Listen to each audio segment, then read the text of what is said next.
11th, 2025. I'm Jim West, the Associate Director at BioTools Innovator, and today we're here for BTI Live number 10, Built to Scale, turning prototypes into products that deliver. And I'm excited to share with you our panelists for today. We have with us Geoffrey Uhl from PA Consulting. We've known Jeff for a while, and he's got a lot of great experiences to share. Peter Lee, also known Peter for a number of years now, and Peter's a fantastic resource on this topic. And also Scot Weinberger, you've all probably met him at the summit, and Scott's a great supporter and resource of the program. So I'll turn it over to you guys for your intros. Jeff, why don't you go first? All right. Thanks, Jim. Appreciate you having me on this panel today. And thanks to Peter and Scott for joining as well. I got to meet them earlier this week as we prepared for this session. So excited for today. So I'm Geoff Uhl. I work for PA Consulting as the head of partnerships for cell and gene therapy. I've spent my career in engineering, product development, R&D, from life science tools to med device to cell therapy automation platforms. So, mechanical engineer by education, and have spent a lot of time in the lab over the years and working with customers in evaluating prototype systems. So, looking forward to this discussion today. Thanks, Jeff. And Peter. Yeah, thanks, Jim. Thank you for inviting me. A really pleasure to be part of the panel for this important topic. My background is physics by training, and as I developed instruments when I was a graduate student, postdoc, and then I got into the industry in medical imaging systems, developing and technologies and building products for the radiology department of hospitals. I did that for about 10 years, and then I moved over to life science tools industry, developed technologies for biomolecular interaction detection, sensing systems, and cell analysis, imaging systems, and most recently as a CEO of Conifer Life Sciences Group, where we invest in small startup companies and work with co-founders to build new innovative life science tools companies in instruments and reagents and consumables. I look forward to the discussion. Thanks, Peter. And Scott. Hey, everybody. As maybe you probably all met me as Jim said moments ago, but I'm Scot Weinberger. My background was originally in medicine. I was an MD, PhD candidate, and around 1987, I decided I liked making life science tools much better than I liked treating people, so I pivoted, and I've been making first-in-class life science tools since that time. I'm also an alumnus from the 2022 BTI cohort. That was a great ride, and I've been an active supporter of BTI ever since that period of time. I actually met Peter when we were both making biosensor technologies back in the early 2000s, so it's really good to always catch up with Peter and work with him again through the BTI environment. So I'm here to do the best I can for you guys as you work your way through the current cohort, and I want to wish you all the best of luck in the upcoming competition. Thanks. And Scott, this isn't your first company. You've brought several products to market. How many products have you sort of taken from this prototype to production stage? I've been doing first-in-class prototypes for liquid chromatography, capillary electrophoresis, multi-time-of-flight, biochip readers, biosensor products, which is when I met Peter, and a second biosensor product after that, and then there's GenNext, which has been pretty much an ongoing enterprise since 2017. Does it get easier as you get more experienced? You tend to not make the same mistakes over. You get the opportunity to make new ones, but you generally learn from each of them, hopefully, and it gets to be more fun. The more you do this, the more you enjoy things, because you learn what you need to sweat, and you learn what you don't need to sweat. Because when you first start out, you worry about everything, and then over the course of time, you come to understand what you can basically address and what typically tends to self-correct. And so I guess if anybody wants to do this as frequently as Peter and I have been doing it, it's a blast, and you just want to keep doing it as long as you can. That's great. Peter, maybe you could kick us off. Can you kind of talk about first off, kind of before we dive into it, but just like, what is the job of a prototype, and what are kind of the development stages of these prototypes to products? Sure, that's great. So traditionally, if we think about uh, the process where technology get into the marketplace, typically it takes a few rounds of iteration. So uh, the first demonstration is a technology demonstration, and that typically is done in the labs of academia or industry labs, where you're essentially running a science experiment, and you make sure that the what we generally call breadboard that actually functions, that it shows the concept. And typically, those kind of things don't really always function as well as you want, because you may not have all the customized custom parts and the components and electronics and so on and so forth. So that's where the early prototypes start coming in. So when people think about prototypes in the hardware perspective, you think about alpha beta prototypes, pre-production prototypes. So the first prototypes typically is to show the technology maturity, develop for the purpose of that is develop specifications for future, and also demonstrate the usefulness of your products. And then when that happens, often it's not meant to be manufactured down the road in the future. And the next one is you create a product that can be manufactured probably in a limited numbers and not necessarily a lot. And those are the typically we generally call beta prototypes that generally can go out into the field and get used by somebody else. So generally speaking, from the prototype to products, you basically have to say the scientists, your engineers can run the systems yourselves, or technicians can run the systems, or your customers. You can leave it behind for the customer to be able to use it. That's the kind of level of sophistication, and there's de-risking from the technology perspective, science and technology perspective, from the product ability to make a product perspective, and the ability to actually deliver useful data.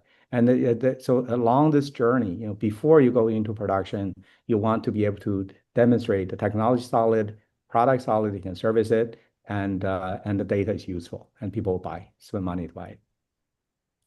Thanks, Peter.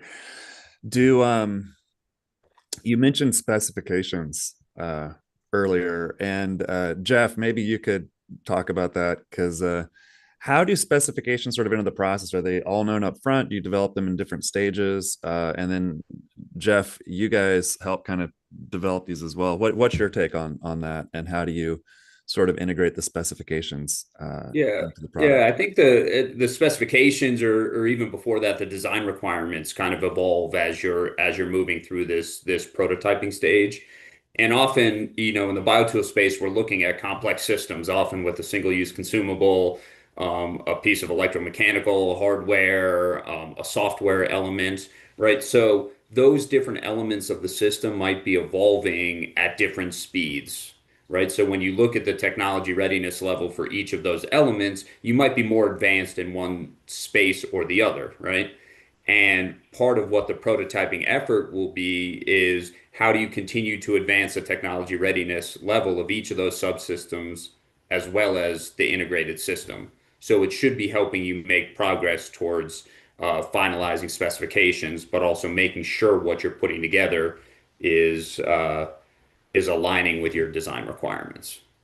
Jim, Yeah. may I Go ahead. supplement that a little bit? Is that okay? Yep. Oh, yeah, good. Yeah, I mean, Jeff's spot on. I think the way I'd like to look at this also is that specifications should be a parallel track.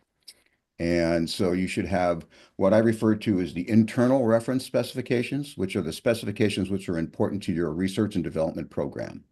And so these are metrics, milestones, quantitative and qualitative, that you need to establish to understand as you move your program through your development cycles, you're hitting the mark.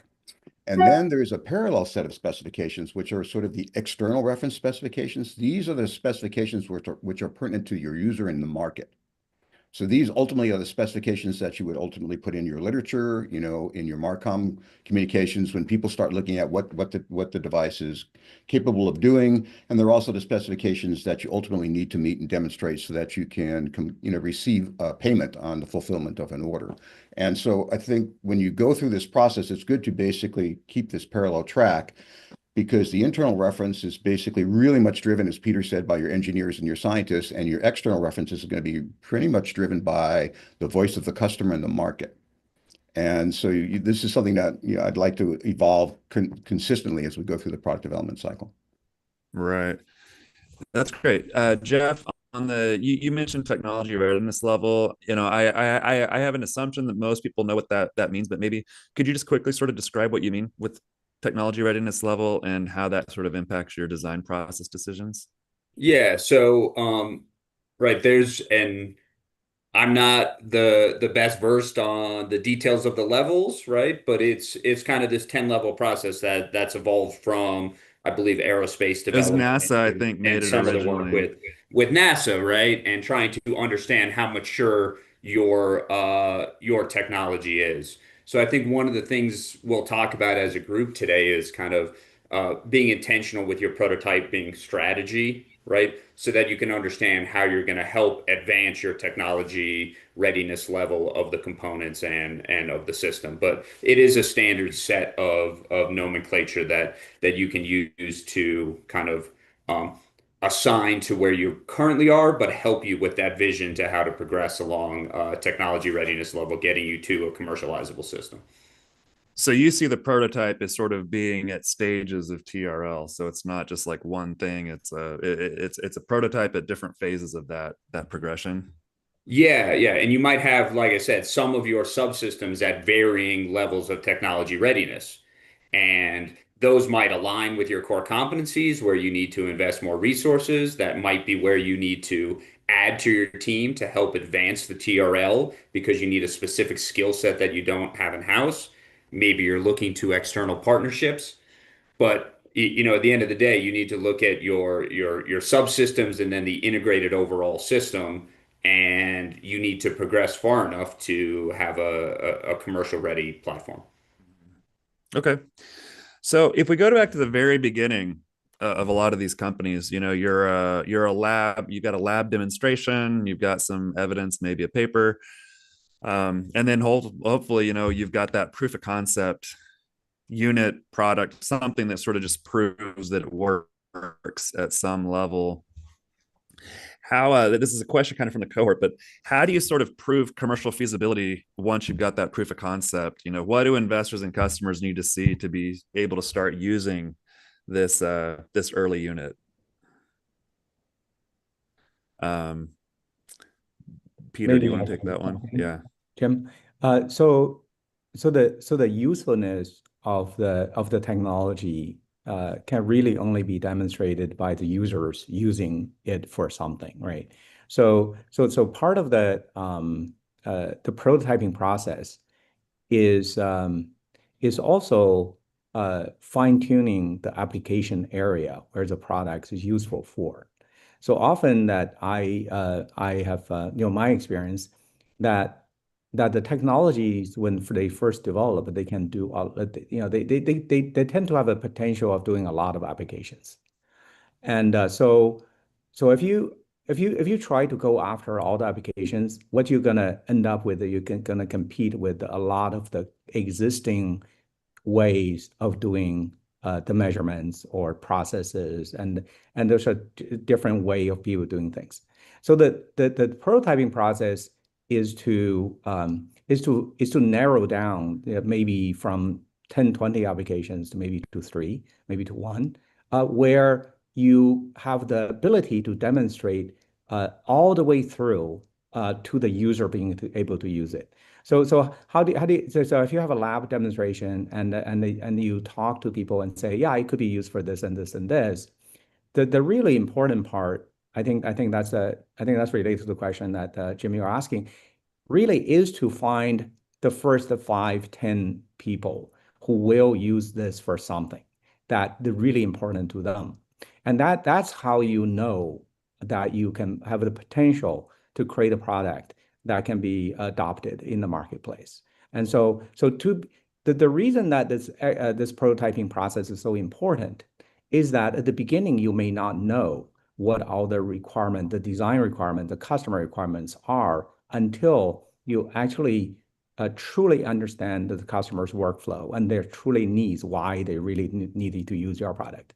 And so the development effort may not be exactly the same as you thought at the beginning. It could be totally different development efforts that need to be added so that technology can be adopted. That's great. Yeah, use your customer discovery to feed the requirements. Let's see here. I think Scott, one of the things we also talked about in the prep call for this was just what's the job of the prototype, and what are you trying to sort of do with it? There's risks that come with developing and deploying these things, right? When is the right time to sort of step into the customers or give the product to the customers to start using? Yeah. Well, actually, that's a great question. I'm going to ski off of what Peter just said as well.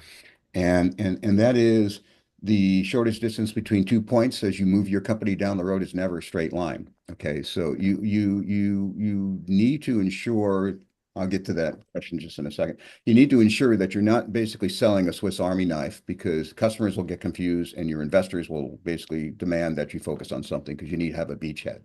You need to have a specific beachhead that you're basically taking your business and your marketing approach to.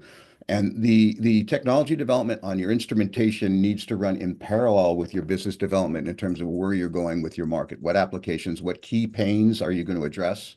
And what are you going to focus on first to demonstrate the value proposition? And so that means that you should think through this very holistically, and then think about the technology development cycle where you're basically bringing your technology out first in collaboration with the innovators in the particular field that you want to address, and as well as the early adopters. And you probably, many of you guys may be familiar with the technology development curve is basically first defined by Geoffrey Moore in his book called Crossing the Chasm. If you haven't read that book and you're an entrepreneur in tools, you should. Okay, that's really sort of like BTI 101 reading material. Okay. And so the state of readiness for your instrument is fundamentally tied to which lab and which person you're going to place that instrument with. So if you're going to an innovator lab, the value that you're going to receive from that is validation that your market hypothesis is correct, that the problems and the applications you're going to solve are valuable and can be solved with your instrument. And these sort of innovators and some of the early adopters share the same vision as you do. And so they're not necessarily very driven on the robustness and the ease of the use of the prototype. They'll be happy to use a prototype that may be a little glitchy, but the one thing you absolutely have to ensure against is that it doesn't provide wrong answers. Because if your technology goes out there and delivers misleading empirical results, you're dead in the water, and you're not going to go any further than that. And so, basically, in my experience, people tend to come to you.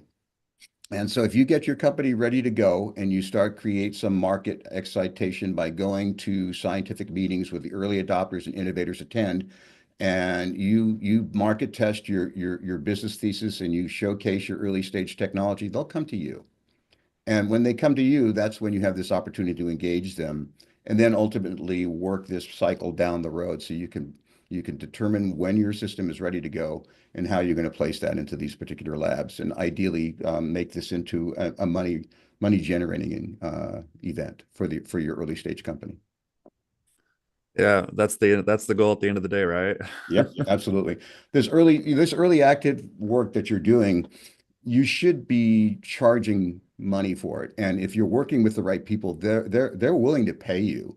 Because if you have something extraordinary that's going to be a game changer and disruptive to the market, they want to be right there. They want to be right there with you when you do that. They want to be the heroes and the champions that basically get associated with bringing that into their organization. And they recognize the value of what you potentially can do to improve their workflow internally.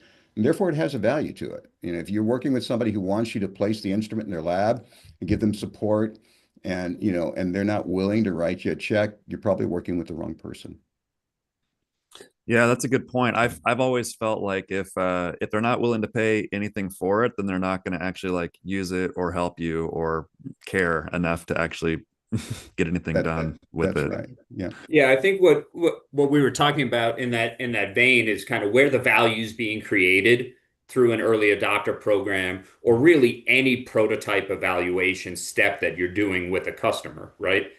If you as the company, as the technology developer, are getting all of the value out of that relationship because it's early feedback, it's things like that, you need to scale your prototyping effort appropriately and realize that might not be far enough along your technology development to actually be engaging in a paid early adopter program, right? Where you can monetize early adopters is when you're actually delivering value to those customers, as Scott was describing. So you need to align your prototyping strategy, how far along you are in the technology development, and kind of curate those customer expectations so that you ensure that you are creating value for the customer as well. Yeah, that's Yeah. spot on. And then, the other thing that is often overlooked, and I don't think we spoke of it this morning yet, is that you need to ready your enterprise for this. You need to ready your company for this.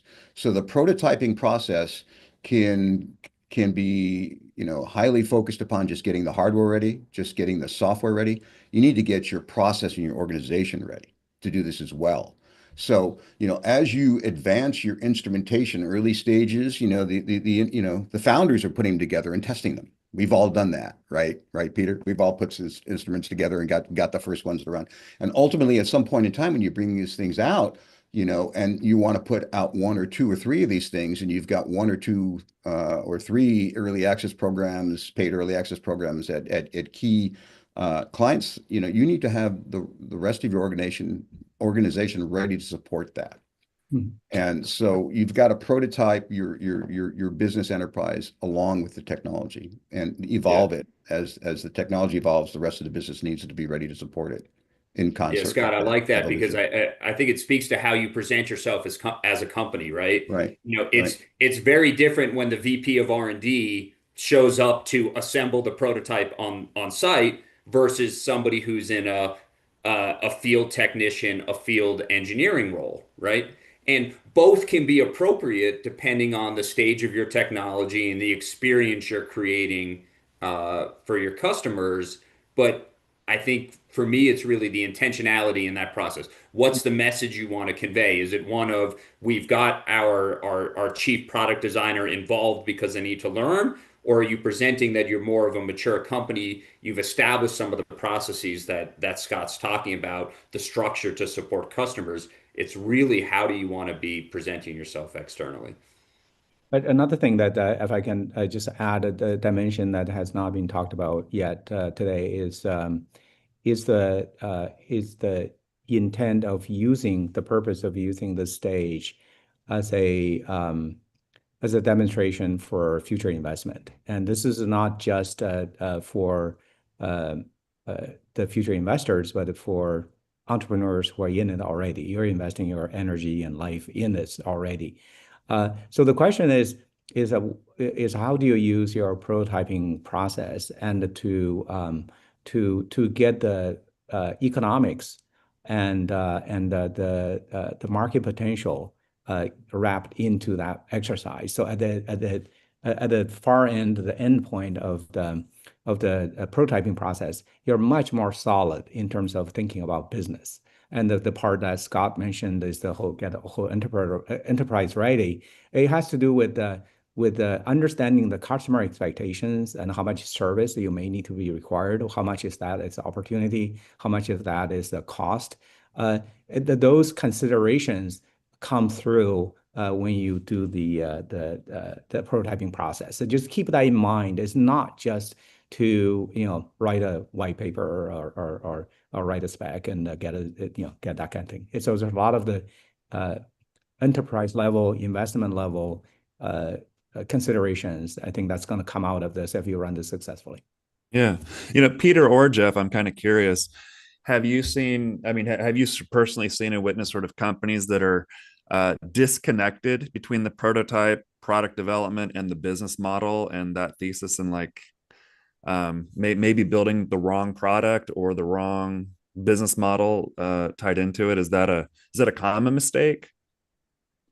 I mean, Um, no, us, yeah, if I can just speak first, that I wouldn't say it's a common, I mean, as a common mistake that I see, but what I often see is that people develop a product that intend to have it to be standalone instrument to be sold, and end up discovering the hurdle to enter the market as a tool to be adopted by other people is much higher than if you just provide service. And so that happens a lot, I think. And then so it's a throughout the prototyping process, you probably have an idea whether or not you really want to develop your product into something other people will be used in other people's labs, or it makes more sense to do service one way or the other, or maybe do higher value added work based on the technology. And so that kind of transition I see a lot. So because of that, at the beginning, I think if it's a high emphasis on customer usability when you develop prototypes, that may not be useful in the end. So that's why this kind of consideration need to be always there when you're building it. Great. Scott, we talked too. I remember you were kind of commenting about when you think of prototypes, your view of a prototype is very broad. It's not just the product, it's not even just the business, it's like the entire customer experience from start to finish. Can you kind of share a little more about your views on that? Yeah, so you're kind of prototyping the business, right? And that's sort of and you're evolving and growing the business. So I sort of just mentioned something along those lines moments ago. Um, whereas and the way I like to view this sort of evolution is to put together a team, a triumvirate of expertise. It doesn't necessarily need to be three or four people, but you need to have a plan that runs parallel and intersects and expertise in terms of somebody who's looking at the business development requirements as you grow the company, somebody who's basically looking at the technical developments of the instrumentation in terms of evolves in your ability to basically fabricate it, ship it, test it, deploy it in a lab, and make sure that it's successful. And you need the capability to ensure that somebody's overseeing the applied research side of things so that the science that's evolving, because you're bringing out a new tool. If you're bringing out a new tool that's first in class, nobody who's going to buy it has used it before. And they're prone to make a lot of mistakes. And most of the times, your errors and the failures of your early prototype products will not be the hardware or your software. It'll be the user using it incorrectly. Okay, so-called cockpit error. And so you're going to need to have somebody who enables them to basically know how to use the device very effectively. And you're going to have to work collaboratively with them to evolve the science almost as if it was a service project, as Peter was saying. But you're deploying your system there, and you're collaborating with your expertise. And that, when you start this with one user, you'll see how ready you are, and you will see where you did what you did well, and you'll see where you need to focus on to do things more effectively and to improve your fulfillment cycle.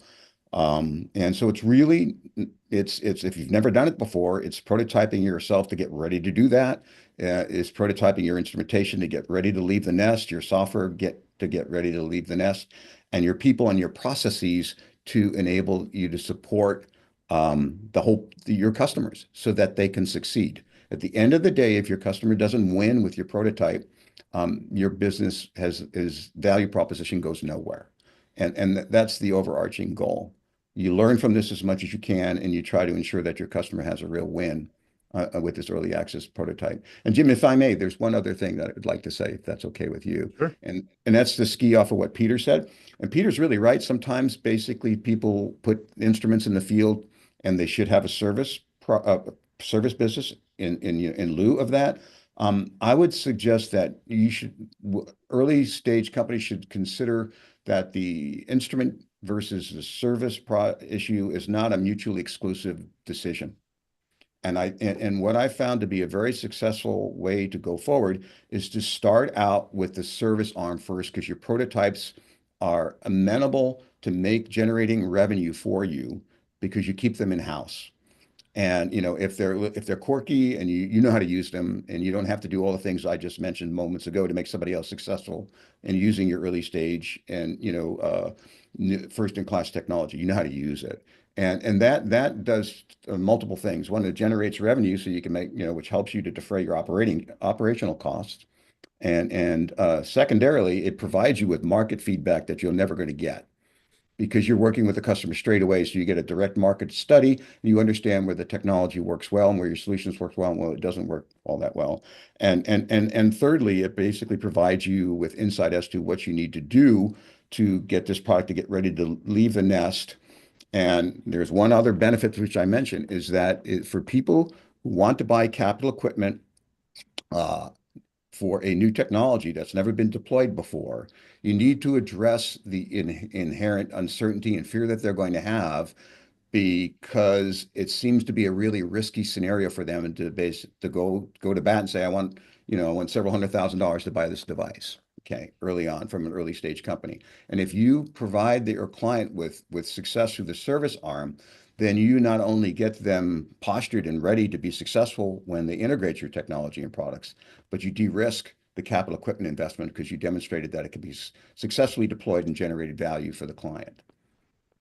Yeah, that's a great point. And it occurs to me, I think there may actually be like a third option here: services, product, but also white label integration. You can license your technology. If it's not something suitable as a standalone product in the market, you could develop as an integrated license partnership with an existing pipelining company. But Yep.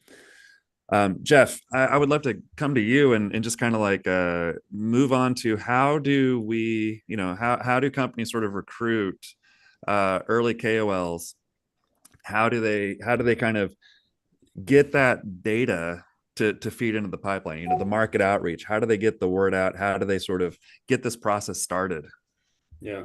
I think Peter likes to mention scientific presentations, right? Getting out there at Tech Slam events. There are a lot of opportunities for 15-minute introductions, leveraging networks, potential academic partners, depending on the technology and the market that you're approaching.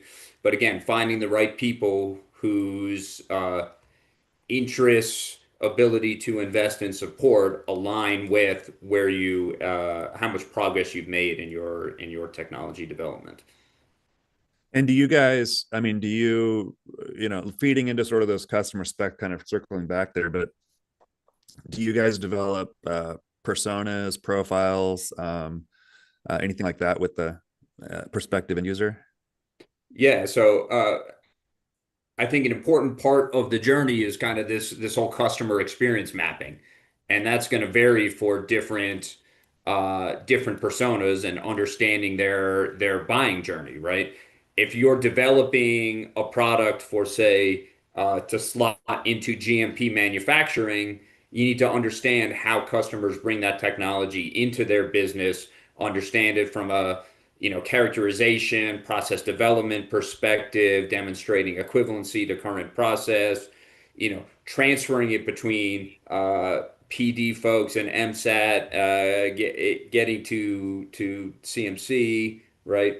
And mapping those personas, understanding how they evaluate technology, how they hand it off between different groups within a company, I think is a really important planning step.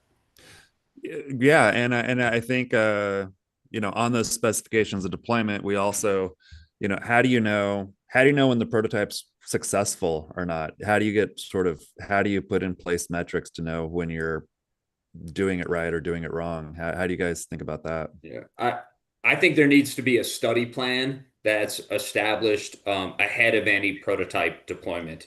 So if you're clear on what you're trying to get out of it, I mean, you can view this as as you would any formal verification or validation activity, right? It might not be final validation, but it's understanding how your user is going to interact with the device, right? So you need to understand um, the criteria by which you evaluate your prototype prior to sending it out, and you should establish with your early adopter or your customer tester, right, what the acceptance criteria is going to be to see if you had a successful deployment um, of your prototype, right?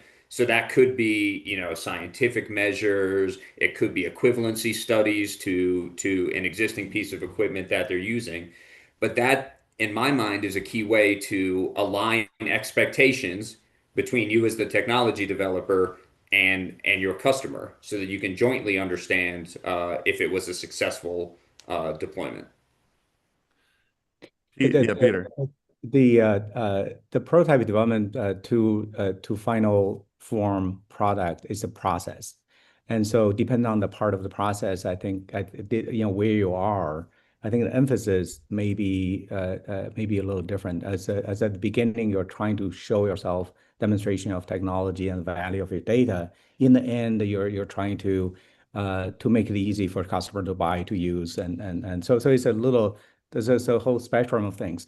But generally speaking, I'll say if it's only one rule that I generally like, is I send prototypes for people who will buy. And so the idea is to say before you send out prototype, you say, what do you need to see where you're going to buy this at, I don't know, $100,000 a unit, and will you buy this next year if I prove this will do what you do. And so that's the kind of conversation. And that, generally speaking, it doesn't start, the conversation doesn't start with that, but that's where it's going to end up. So in the end, I tend to like only building prototypes where I have the buyer in mind already.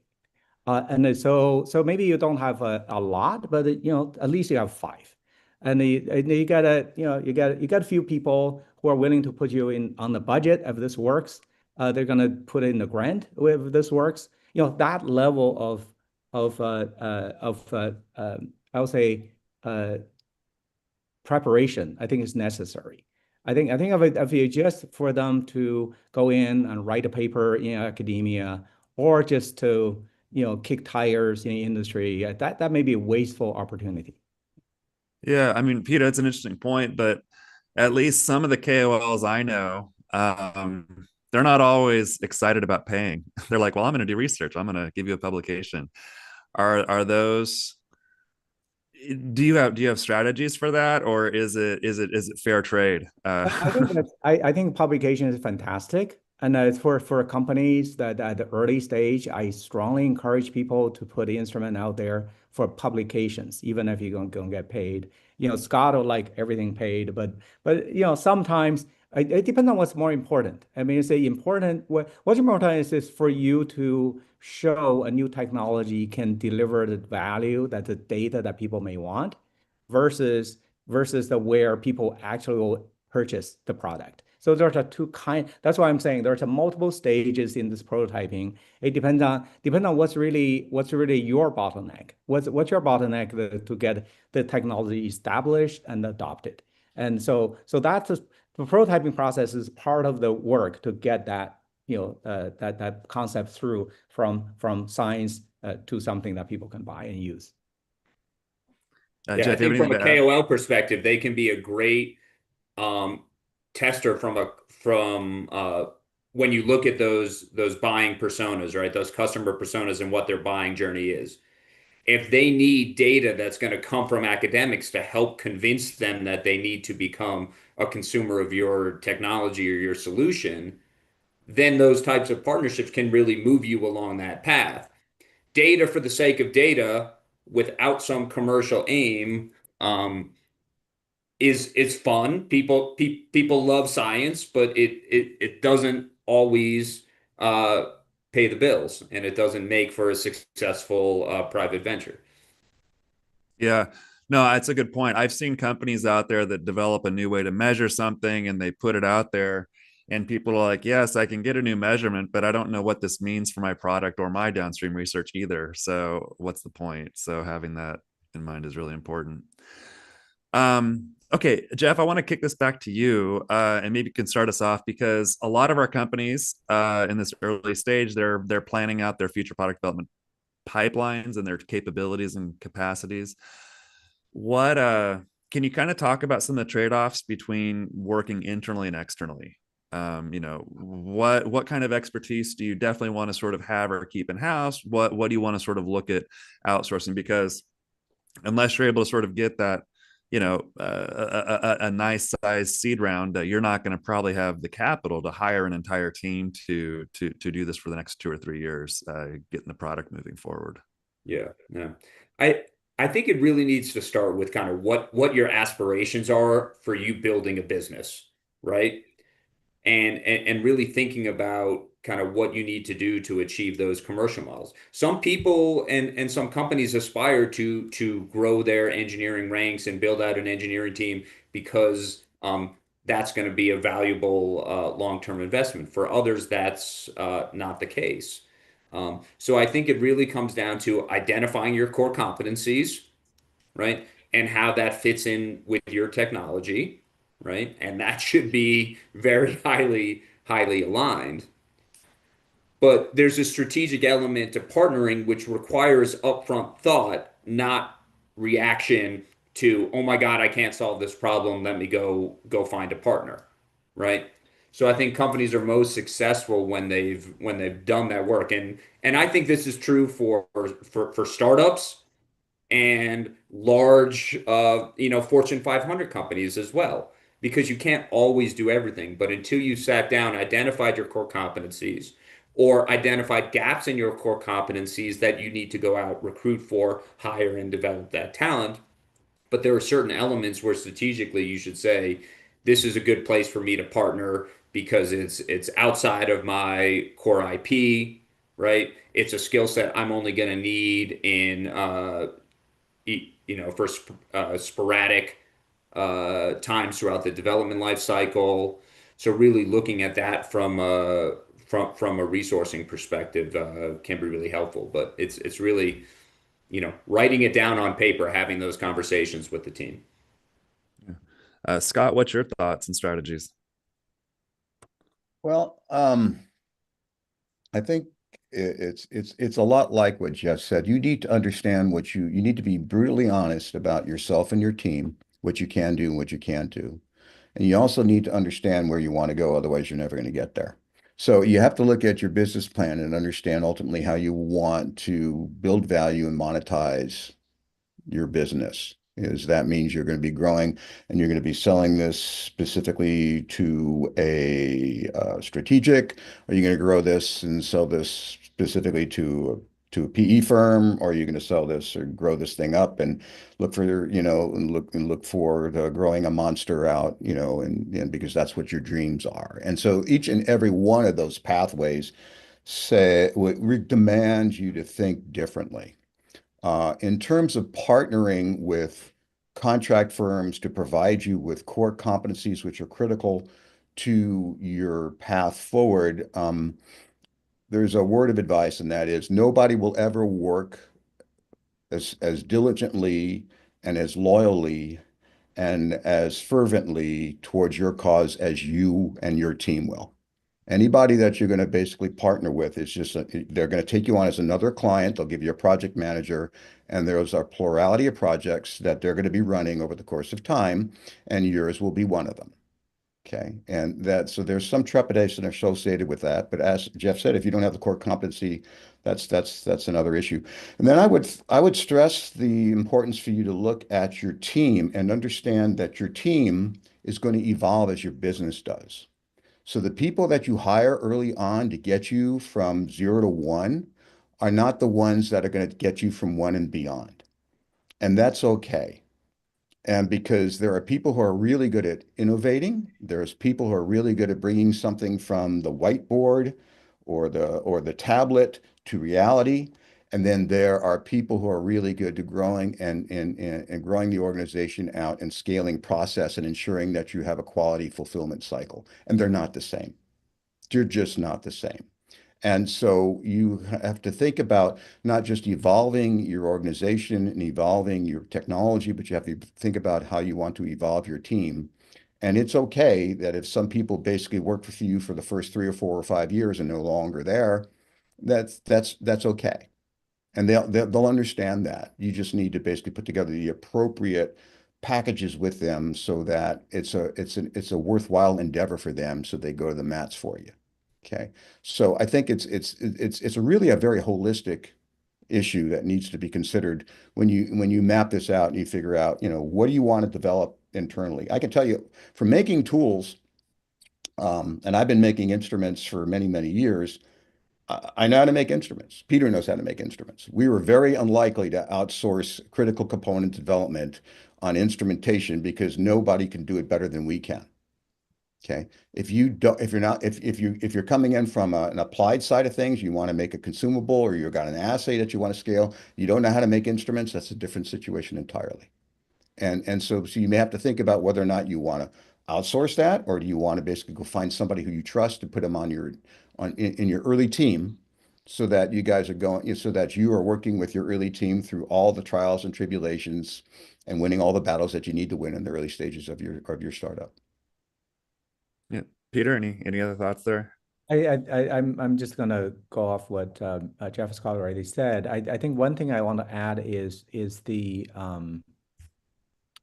flexibility of building something with the internal team, even if it's a small team, is much higher in terms of flexibility than have a partner helping you with it. And so I've done it both in various projects, and I tend to think that the projects that you have a very clear expectations and the clear specifications are can be accomplished very well with the external partners. But if you are at the stage where you tend to change your mind every 3 weeks on something, anything really in terms of product specifications, then you probably should try to figure this out yourself first, because the machinery of a partner generally is much more mature, and like a build a house, right? I don't know how many people have done building house or remodeling homes, that kind of projects. Once you hire a contractor, you really don't want to change that much, because it's really a lot of headache. But if you do it yourself, yeah, I mean, you can paint any color you want. Nobody bothers you. Yeah. That's great. We have a question here from the cohort on this topic, which is, how important is early vertical integration? Does it really speed the transition to the final product? Jeff, maybe you want to kick this one off. Certainly a broad question. I think it depends on kind of, again, core technology competencies, and are we talking about perhaps a high volume consumable versus, a lower volume um, equipment play, right? So I think this question was more, Jim, remind me, along the veins of getting to manufacturing. It's not really clear from the question, but I think, when I read it, early vertical integration, you're probably developing a lot more in-house. You're keeping the competencies, the components, the subcomponents, probably more in-house versus outsourcing those. And I think what's the thought or trade-off on that? Yeah, I think a lot of it probably comes down to finances, right? How you're looking at OpEx versus CapEx, right? And what you have the money to support. You know, um if you're looking at a high volume consumable, likely going to external partners who can support that appropriately, especially if you've got a reagent component, right? Maybe APIs, right? You need to look at how your supply chain builds out to support that, effectively all the way through to, GMP production. Mm-hmm. Any other thoughts, Scott or Peter? I would say that, again, how vertically integrated you are as an organization is really should be dictated by the phase of your organization, the current state of your organization. And you should look at, there's an upside when you go out to raise money to say that you're fully vertically integrated. The downside is you got to demonstrate that you're fully vertically integrated. Okay. And as Jeff indicated, there is going to be an economy of scale issue. So as your company continues to grow, when you're doing one-offs and being agile, as Peter just suggested you need to be, you know, this is when you'll find the need to be substantially vertically integrated, if you will. And then as your success scales, there are bits and pieces of your operation, which, forgive me for saying this, can be commoditized. And because it's well characterized, it's not going to change. And then you don't want to invest in this ability to fulfill because there are other partners out there who could do that more cost effectively than you can. And plus, there may be some regulatory requirements for, consumables and reagents. Try shipping a reagent internationally for a small company. That's a major challenge if you don't have the expertise in-house, but you can partner and get that all done. So I think Jim, it needs to be married with where you are as an organization, and you should attempt to map that so at least you know how you're gonna where you're gonna go and how you need to evolve. Yeah. Yeah, the bigger concern for me when I think about vertical integration and supply chain is sole sourcing, right? And being sole sourced on key components of your technology, whether it's a reagent, whether it's something that goes into the manufacturing process, or it's a key part of your technology. I think there's a lot of risk there. So you can look at your vertical integration strategy and how it relates potentially to sole sourcing and as a way to get you out of these sole source challenges, right? Yeah, Yeah. there's sometimes you can't find a second source, particularly when you're innovating. Okay. And you've got somebody who basically does something that, only a few companies in the world can create, and you can't get it done anywhere else.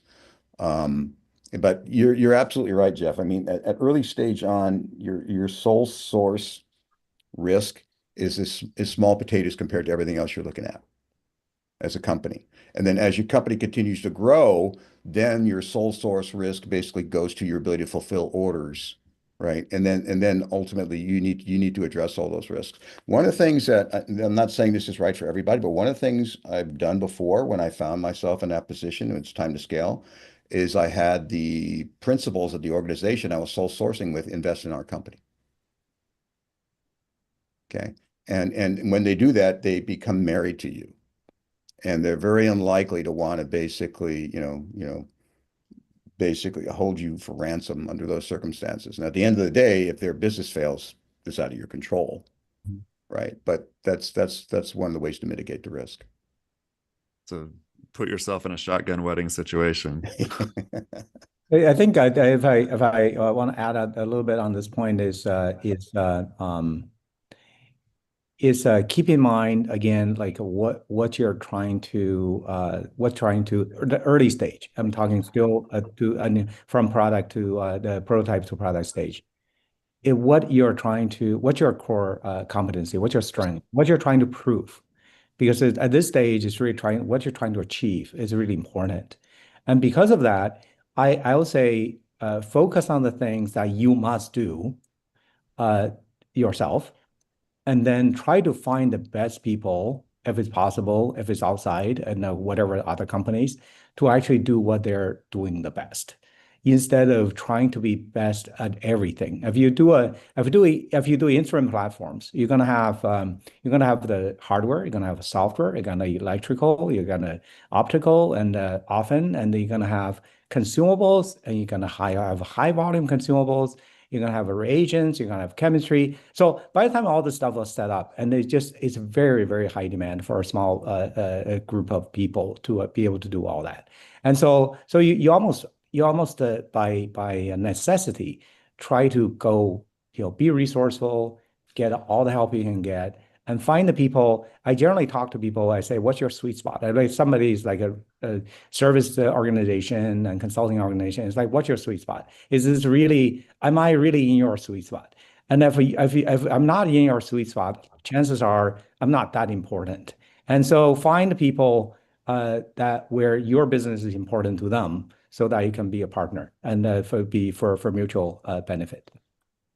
It's a good point. What are your thoughts on, quality systems, which we're going to talk about in a couple of weeks, but, GMP, GLP, ISO 9000, 1345, when you've got kind of those things coming into play and some of the companies moving into clinical support, we'll definitely have to face those.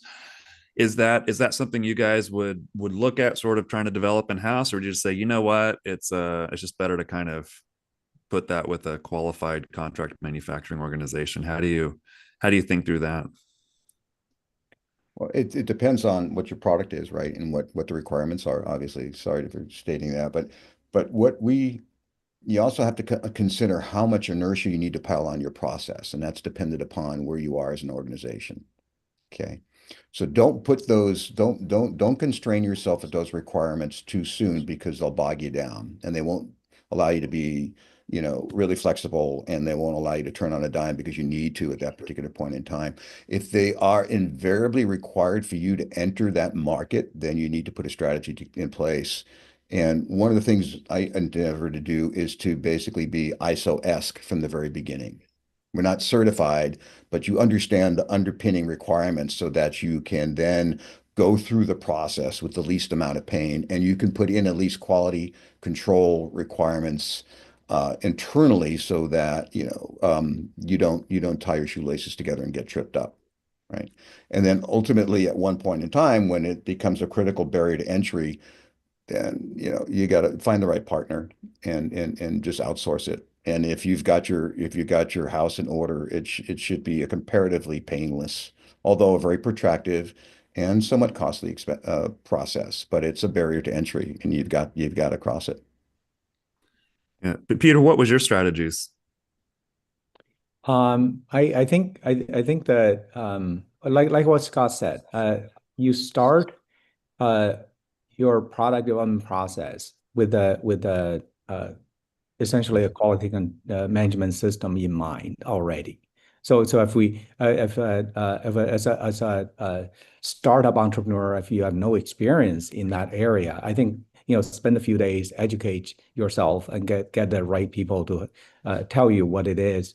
And you need to find people who don't just write document for you, but also explain to you what this is about, what the basic core ideas of the quality management system is, and then you don't necessarily have all the documents signed and all that, but still follow a good practice. So that's what I do. I think last company I hired a consultant to come in to create a framework and help me to hire a quality engineer to come and actually do the work. But we didn't do ISO until 3 or 4 years later. And so that kind of a process, you start early, it will make life a lot easier because change is hard. So if you have a new company, it's much better to actually have something get started with the right foundation. Then I also, for medical devices, I think from I'll say, I'll put my investor hat on this, is I like to have companies outsource pretty much all manufacturing for medical device companies to somebody who can actually who have demonstrated they can do medical devices. So that's how I think about it from Yeah, from I think from it, the investor perspective. Yeah. yeah, and just to add, I think some of the quality requirements are really going to stem from customer expectation, right? And what they need to do, like where in their process are they going to be integrating your solution, right? Or if you're providing proof points to them to get them um, to evaluate a prototype, right? Or to become start an early adopter program. How do you have enough rigor and demonstrate that you have an appropriate amount of rigor behind your studies, right, to build confidence in the customers? And a lot of that can come from um, QMS-like thinking if you haven't implemented the process yet. but understanding requirements, verification, statistical rationale. You might not need the formality of the process, but kind of really extracting the value out of what the process brings is important. All right. Well, that's our hour. Before I wrap up this session, I would like to close with one final thought from you guys for the people watching. Um, I would love to know, and we didn't cover this ahead of time, so I'm catching you off guard here, but I would love to know, what would you consider your biggest historical mistake in prototype product development process? What's a mistake that you made that you learned from and definitely won't make again? Mm. I, I, How I, much I time do can, we have left? No. I can start. Um, I think for me is a uh, mixing technology demonstration and prototyping. I've done that probably more than once. That is to walk in with a pretty determined notion that the basic science, basic technology is going to work, and then you go in and you design this as if it's an engineering prototype, and you spend a lot of money and time, and in the end you build a early prototype that's looks great, but it really doesn't do anything for anybody. And that I have done that. So those that's probably I those that that's probably I really like to do prototyping iteratively. Anytime I skip a step, it'll bite you somewhere. Yeah. So are you saying putting lipstick on the pig is the mistake? Yeah, you just have to be very humble and like as a metaphor is like a baseball, right? So you don't really just go for home runs all the time. You just run the bases. I think that's for me that's important. Run the bases. You're going to discover um, things that you don't know. Yeah. That's great. Scott?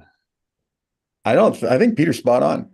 I mean, that's basically it. You don't jump to your next phase of prototyping until you understand um, all of the how to parameterize the next prototype and characterize it. And so your breadboard should serve you very, very well.